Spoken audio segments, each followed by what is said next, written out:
अभी रमज़ान आ रहा है, आप देखेंगे हमारे घरों में, हमारे घर की जो ख़वातीन हैं ख़ास तौर पर, और बड़ी बूढ़ी ख़वातीन होती हैं, दादी जान नानी जान, वो कुरान खोल के बैठ जाए। 1 कुरान 2 कुरान 3 कुरान। हमारे यहाँ कोई फौत हो जाता है, सारे सिपारे लेके बैठ जाते हैं। अगरचे नौजवान तो पढ़ते ही नहीं है, बस इधर उधर देखते हैं, तेरा कितना रह गया, वो इधर उधर देखा 4 सफ़े आगे कर दिए। ये किस तरीके से पढ़ते हैं, इनकी शरारतें मैं जानता हूँ। या बोलेंगे यार तू आधा सफ़ा तू पढ़ दे, 1 सफ़ा मैंने पढ़ा, इस तरह कर कर आके मुर्दा भी कहता है कमबख्तो, मेरे नाम की रोटियां खा रहे हो लेकिन मुझे इस साले सवाब कामिल नहीं पहुंच रहा तुम्हारी तरफ से। सिर्फ हम ये कुरान, भाई उसमें लिखा क्या है, अल्लाह ताला क्या फरमाना चाह रहा है, कुछ भी पता नहीं। हत्ता कि इमाम साहब जो अरेबिक में दुआएं करते हैं ना, उसमें कहते आमीन आमीन। अब हमारा बच्चा पूछ रहे ना कि अब्बा जानी इमाम साहब क्या कह रहे हैं, बेटा पता नहीं, आमीन बोल आमीन। अब बच्चा पूछे अब्बा जान आमीन का मतलब क्या है, ये भी नहीं पता, बोल आमीन। ये हमारी हालत। आप में से बहुत सौ को आमीन का मतलब भी नहीं पता होगा, किसको कहती है आमीन है क्या। तो हमारे कितने आप में ऐसे बैठे हैं जिन्होंने पूरे कुरान को तर्जमा तफसीर से पढ़ा हो। बहुत से तो ऐसे बैठे होंगे जिन्होंने कई कई सालों से कुरान खोल कर नहीं देखा। खास तौर पे हमारे नौजवान भूल चुके हैं कुरान।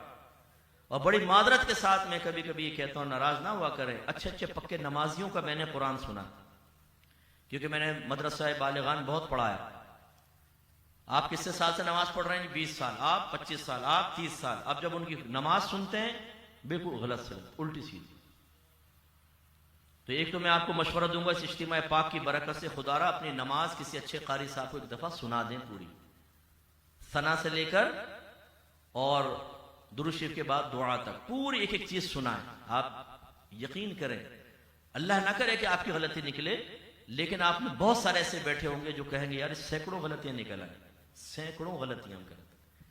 ये तो ज़ाहिरी कुरान का मामला है, जो हम समझ भी नहीं, उसकी ये हालत है कि कुरान पढ़ नहीं रहे हैं, कुरान समझ नहीं रहे हैं, बस कुरान खानियां या कोई वादा करना है उस पर हाथ रख दिया, जी बच्ची रुखसत हो रही है कुरान के साए में रुखसत कर दिया, कुरान पढ़ने की फुर्सत नहीं है। हालांकि सहाबा इकराम ने नबी करीम से कुरान सुना और समझा, इससे उनके अंदर रूहानी तरक्की और कुव्वत पैदा हो। कुरान बार बार पढ़ने का हुक्म क्यों है? क्योंकि कुरान में अल्लाह ने मुख्तलिफ मज़ामीन बयान फरमाए हैं, अहकाम, दरबुल अमसाल, पिछली कौमों के इबरतनाक वाक़यात, जन्नत की नेमतें, जहन्नम के अज़ाबात। जब आदमी उनको पढ़ता है तो उसकी कैफियत बदलती है।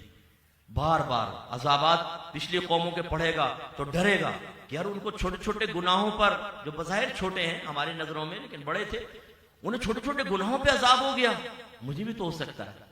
अगर दुनिया में सरकार की बरकत से इज्तिमाई अजाब नहीं है तो मरने के बाद तो हो सकता है। एहसास पैदा होगा, जन्नत के वाकयात हम पढ़ेंगे और समझ में आएंगे तो जन्नत की तमन्ना बेदार होगी, जहन्नम की आयात पढ़ेंगे तो खौफ पैदा होगा।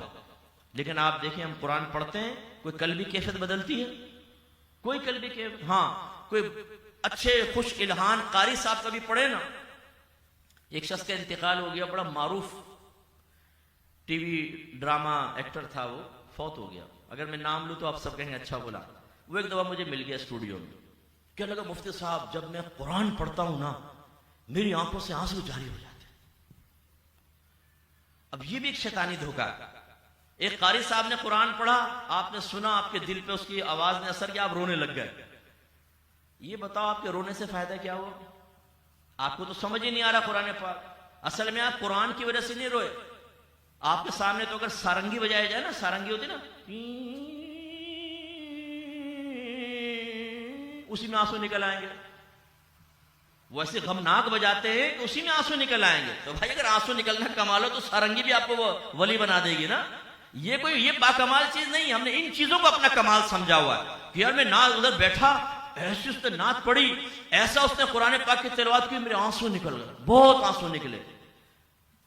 भाई ये आंसू जो हैं ये सिर्फ एक वक्ती कल्बी कैफियत का नतीजा था, ये आपको नफा नहीं देगा। मुतालबा शरा कुछ और है, कुरान समझने का हुक्म है। अल्लाह ताला ने क्या फरमाया, ज़ालिकल किताबु ला रैब फीहि हुदल लिल मुत्तकीन, ये वो ज़ीशान किताब है जिसमें शक की कोई गुंजाइश नहीं, ये मुत्तकीन के लिए जरिया हिदायत है। हिदायत कैसे हासिल होगी? पहली बात कि जिस चीज से आप हिदायत हासिल कर रहे हैं वो आपको समझ में आए। अब सुनिएगा भाई, मैं एक नसीहत कर रहा हूं, इस नसीहत पे अमल करेंगे इंशाअल्लाह आपकी बख्शिश और मगफिरत हो सकती है। ठीक है, बताऊं? ठीक है, ची ची ची ची चौं चौं, जाओ अमल करो और नजात पा जाओ। आप हिदायत पा सकेंगे? क्यों? आप कहेंगे उससे साहब ये चाइनीज जबान हमें तो समझ में नहीं आई, समझ में आएगी तो वो हिदायत मिलेगी ना। फर्स्ट चीज देखें, कितने आप समझदार हैं माशाल्लाह। मैं आपसे पूछ रहा हूं, आप जवाब दे रहे हैं, आप जी शऊर लोग हैं कि एक चीज समझ ही ना आए तो हिदायत कैसे हासिल होगी भाईजान? कुरान की अरबी इबारत समझ में नहीं आ रही, हिदायत कैसे हासिल होगी? सबसे पहले उसको समझना होगा। जब हमने कुरान को छोड़ा, पूरी दुनिया में मुसलमान ज़लील ख्वार हो रहा है। भाई अल्लाह का कलाम है, अल्लाह का कलाम, इसमें करंट है, करंट, इसमें बरकत है, इसमें रूहानियत है, इसमें ताकत है। जब हम कुरान को पढ़ते हैं तर्जमा तफसीर के साथ, रूहानी बालिदगी पैदा होती है, मजबूत हो जाते हैं, हमारे अंदर एक रूहानी हरारत पैदा होती है जिसकी गर्मी से शैतान जलकर पीछे हटता है। हमने कुरान को छोड़ा, आज ये हालत हो गई।